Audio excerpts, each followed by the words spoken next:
Ingatlah kembali tentang Boto Hausu. Ngonten lagi JKT, ngonten lagi JKT, yang penting cuan.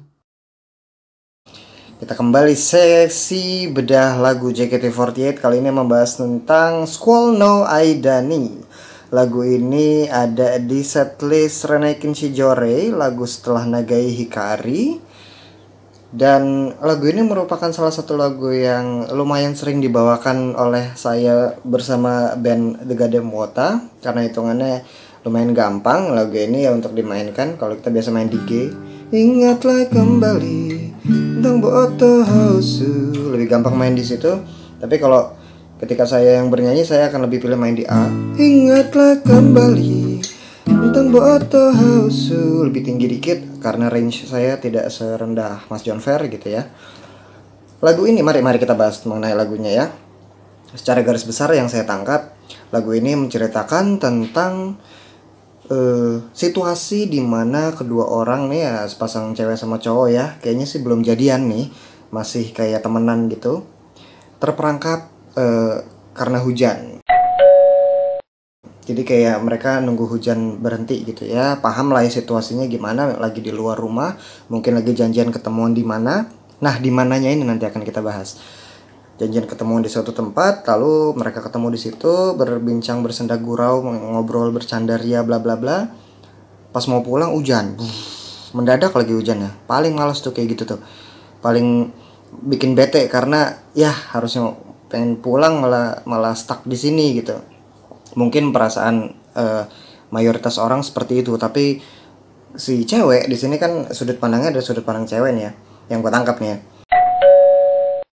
Dia tuh malah justru seneng, yes hujan, karena dengan adanya hujan gue jadi bisa spending time lebih lama dengan cowok yang gue suka ini gitu. Nah, kembali ke pertanyaan, sebenarnya mereka lagi ada di mana? Ini lagu ini baris pertama dibuka dengan kata-kata ingatlah kembali tentang Boto Hausu. Boat house ya, oke. Ini pelafalan dalam bahasa Inggris tapi dilafalkan oleh orang Jepang gitu, dengan lidah orang Jepang yang seperti itu, tidak bisa menyebutkan boat house, mereka biasanya nyebutnya Boto Hausu. Waduh. Jadi itu lucu ketika ditranslate ke bahasa Indonesia, tapi beberapa bahasa Inggrisnya tetap di situ, tapi pelafalannya tetap dalam bahasa Jepang. Maka untuk orang awam mendengarkan ini, lo ngomong apa sih gitu? Ingatlah kembali tentang Boto Hausu, apaan Boto Hausu gitu. Ya, begitulah namanya suka duka dalam menerjemahkan lagu-lagu JKT kan. Saya juga tidak bisa menyalahkan translatornya karena itu memang sudah desain dari lagunya seperti itu. Nah, tentang boat house ini sendiri kan, boat house kurang lebih artinya kayak rumah yang berbentuk kapal gitu ya. Boat itu kapal, house itu rumah. Jadi kayak mungkin rumah yang terapung gitu ya. Di bawahnya rumah tuh bukan tanah, bukan aspal, tapi air aja gitu, danau kali gitu ya. Paham gak sih kurang lebih kayak gitu. Kalau di Pamulang dulu pada zamannya ada namanya kafe apung. Nah, mungkin kayak gitu tuh, kafe yang terapung di atas danau. Jadi kayak kita ngopi di situ tuh badan gerak-gerak gitu, karena kan bawahnya danau gitu. Jadi lucu aja tiba-tiba mabok mabok laut, nggak di laut juga sih, mabok danau. Ya, kira-kira begitu. Nah, pertanyaannya menjadi apakah mereka lagi ada di sebuah boat house? Gua rasa tidak, karena di sini dia kata-katanya adalah ingatlah kembali tentang boat house. Berarti mungkin kurang lebih ada memori yang terjadi di boat house. Itu adalah sebuah cerita yang kita belum tahu, kita tidak tahu bahkan sama sekali ceritanya kayak gimana. Mungkin ada semacam prequel. Ya kan, kalau dalam film kan ada film misalnya Guardians of the Galaxy, film pertama, terus film keduanya kan sequel, cerita lanjutan dari film pertama. Tapi kalau di sini mungkin ada prequel, cerita sebelumnya dari cerita Squall No Aidani ini, yaitu cerita tentang mereka yang ada di boat house. Kayak gimana ceritanya? Gua nggak tahu. Entah mereka mungkin nanti akan bikin cerita di dalam lagu lain yang isinya tentang situasi di boat house, kita kurang tahu juga. Gitu, kata-katanya ingatlah kembali tentang Boto Hausu, kita menunggu hujan mendadak tuk berhenti. Ya udah, itu menceritakan situasi jelas ya. Ingatlah kembali hujan yang menghantam atap. Ini sekedar melebay-lebaykan saja, hiperbola. Hujan yang menghantam atap itu udah pakai majas yang apa istilahnya, personifikasi.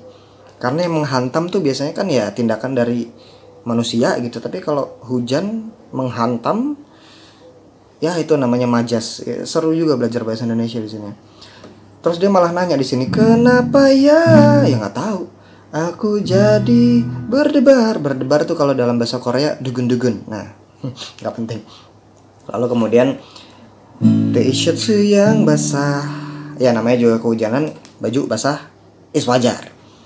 Yang tidak wajar di sini, kulit yang menjadi halus.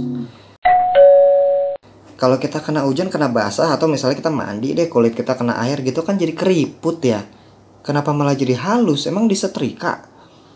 Nah ini gue nggak paham juga. Mungkin kalau teman-teman Wotazen ada yang bisa menjelaskan arti-arti di balik kata-kata ini, kulit yang menjadi halus kok malah disebutnya halus. Tulis aja di kolom komen guys. Kita pasti akan dengan senang hati membaca, supaya semua orang juga bisa tahu apa isi pikiran kamu tentang lagu Sekolah Aidan ini. Mari kita diskusikan di kolom komen. Terlalu jelas dan terasa tidak nyaman. Ya udah, itu situational sekali kata-katanya. Salah seorang dari banyak teman lelaki. Nah, banyak teman lelaki. Seringkali para pengcover JKT48 seperti saya, seperti teman-teman Wota musician lainnya yang biasanya cowok, ya kan vokalisnya jadi cowok tuh biasanya tuh kalau kita mengcover kan jarang ya kita dapat vokalis cewek yang woti juga gitu. Jadi alhasil penyanyinya cowok gitu. Jadi kerap kali lirik ini diganti menjadi banyak teman wanita yang aku punya. Di situ gue punya pendapat pribadi. Pendapat pribadi gue adalah ketika kita mengcover sebuah lagu, tidak berarti kita juga harus menyesuaikan dengan situasi kita. Karena di sini gue lebih menghargai kepada dari lagunya itu sendiri. Ketika maksud gue adalah kalau misalnya gue sebagai cowok, gue bernyanyi salah seorang dari banyak teman lelaki yang aku punya, bukan berarti gue homo gitu, melainkan karena memang isi lirik aslinya begini. Jadi menurut gue nggak usah diganti lah, lelaki jadi wanita, wanita jadi lelaki, tidak perlu lah. Kita menghargai saja originalnya kayak gitu. Toh kita tidak bermaksud Oke, gue udah hilang space out barusan. Intinya itu udah di luar dari bedah lagu. Mari kita lanjut aja. Begitulah ku anggap sampai saat itu terlalu dekat. Jadi kayak jarak antara cowok sama cewek tuh kayak segini nih. Deket banget, kayak udah ngeliat jidat aja gitu. Deket banget. Tidak terlihat. Kayak ini kayak peribahasa gajah di pelupuk mata. Terlihat gimana peribahasanya, kok gue skip. Rasa sayang tak kusangka musim panas berakhir. Ku sadar. Akipe sebagai penulis lirik lagu-lagu 48 itu seringkali menggunakan frase seperti musim panas. Musim panas itu mungkin bisa digambarkan adalah musim yang paling ditunggu-tunggu, di mana musim kita bisa bertemu dengan orang-orang. Lebih ada interaksi antar manusia dalam musim panas ketimbang musim dingin. Karena musim dingin kan winter gitu, jadi semua terasa dingin. Tapi kalau musim panas tuh semua terasa ceria gitu. Kita bisa ketemu sama teman-teman, bermain dengan teman-teman, termasuk juga bertemu dengan lawan jenis misalnya, atau orang yang kita suka gitu. Semua terjadi di musim panas. Ku sadar ternyata diriku mungkin suka kepadamu. Kalimat ternyata diriku mungkin suka kepadamu ini buat gue agak-agak paradoks gitu. Dia pakai kata ternyata, ya artinya kan menunjukkan kenyataan, nyata, ternyata, fakta, reality. Tapi kemudian dia bilang mungkin suka kepadamu. Jadi sebenarnya tuh masih mungkin, belum pasti gitu loh. Ternyata kalau misalnya kalimatnya ternyata diriku suka kepadamu, fine. Kalau kalimatnya mungkin diriku suka kepadamu, fine juga. Tapi kalau digabung, ternyata diriku mungkin suka kepadamu, tuh kayak buat gue belum jadi ternyata aja, masih mungkin aja tuh. Jadi agak aneh. Tapi itu pendapat gue pribadi ya. Hujan mendadak, ku harap tidak berhenti. Ini nih kalimat-kalimat kayak gini yang jahat buat para pemotor, tahu nggak? Saya selaku pemotor juga nih, pasti paham kan ya teman-teman yang sesama naik motor juga nih, kalau transportasi kemana-mana. Kalau udah ketemu sama hujan, apalagi mendadak, apalagi pas lagi di jalan, terus nggak ada tempat berteduh, nggak bawa jas hujan lagi, bete nggak lu? Nah gue juga bete tuh kayak gitu tuh. Jadi kalau dia bilang ku harap tidak berhenti, gue justru pengen berharapnya ini berhenti aja udah, mau pulang juga. Ternyata diriku rasanya semenjak dulu telah terus melihat wajah sampingmu. Frase wajah samping, jadi selain frase musim panas, Yasushi Akimoto juga sering menggunakan kata-kata wajah samping, wajah dari samping nih ya. Jadi tidak melihat wajah dari depan, tapi wajahnya dari samping gitu. Kalau dilihat dari sini cowok, dari sini cewek. Ini tuh kayak siapa ya? Tapi intinya dari kenapa menggunakan kata-kata wajah samping adalah karena dia tuh nggak berani natap langsung gitu. Dia hanya bisa mengagumi dari samping, dari mengagumi ketika si cowok ini nggak ngelihat gitu. Jadi justru ketika pas cowoknya ngelihat, dia buang muka gitu. Pas cowoknya ngadep sono lagi melengos gitu, baru kesempatan gue bisa ngeliatin lo gitu. Gitu, makanya pakai kata wajah samping. Keren ya. Lalu selanjutnya ada kafe di teras kota. Di daerah Tangerang Selatan memang daerah BSD ada tuh namanya tempat, nama mall namanya Teras Kota. Dan di situ ada kafenya juga. Mungkin syutingnya di situ. Syuting.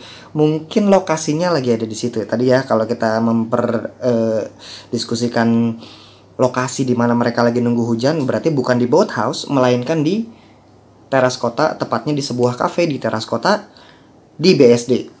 Yakin gue pasti BSD. Ini Akipe nih sebelum bikin School No Aidani dia sempat main ke Indonesia, mainnya ke Teras Kota BSD. Dari situ dia nunggu hujan. Kebetulan mungkin sama sekretarisnya. Jadi ini mungkin pengalaman pribadi sekretarisnya Akipe. Gue sotoy aja dulu, Akipe nggak bakal nonton bedah lagu gue ini, slow aja gue. Seperti tidak terjadi apapun kita. Ini aneh banget nih lirik nih. Jadi kan kalimatnya kan kafe di teras kota, seperti tidak terjadi apapun gitu loh. Lalu baru kalimat berikutnya, kita berdua bicara seperti biasanya gitu. Cuma kalau dalam pemenggalan nyanyi di sini langsung disambung tuh kata apapun sama kata kita. Apapun kita. Kan jadi aneh ya. Apapun kita tuh nggak ada artinya itu. Makanya nih kayak gini-gini nih gue agak-agak gemes dan gatel dan pengen ngatain Jot nih gitu. Cuman ya nggak tahu dah, mungkin ilmu translation itu memang ilmu yang sulit. Jadi alhasil yang keluar ya kalimat seperti ini, apapun kita. Kita mau ngomong apa lagi? Kenyataan yang di depan mata, mungkinkah yang kupilih adalah ilusi dari masa depan? Ayo, apa tuh artinya ilusi dari masa depan? Nah, gue serahkan saja para netizen semua untuk membedah. Kalau dari versi kamu gimana? Kalau dari versi saya, yang saya tangkap seperti itu. Lumayan lama juga nih konten, 13 menit lebih. Ya paling segitu aja dulu. Kalau menurut Wotazen sekalian, lagu School No Aidani ini apa sih yang berkesan buat kamu? Dari segi lagu lo ya pastinya. Kalau dari segi member mah, ya kalau lo mau curhat di bawah juga gak apa-apa. Misalnya lo kalau di School No Aidani, gue demen ngeliatin si ini, gue demen ngeliatin payungnya dia. Oh iya, ada payung coy. Kalau mereka di teater tuh bawain School No Aidani pakai payung beneran. Payungnya ada bintang-bintangnya, lo bisa hitung sendiri bintangnya berapa. Oke, kalau gitu sekian bedah lagu untuk episode kali ini. Kita ketemu lagi di video-video berikutnya. Saya Rangga Pranendra. Ngonten lagi JKT, ngonten lagi JKT. Yang penting cuan.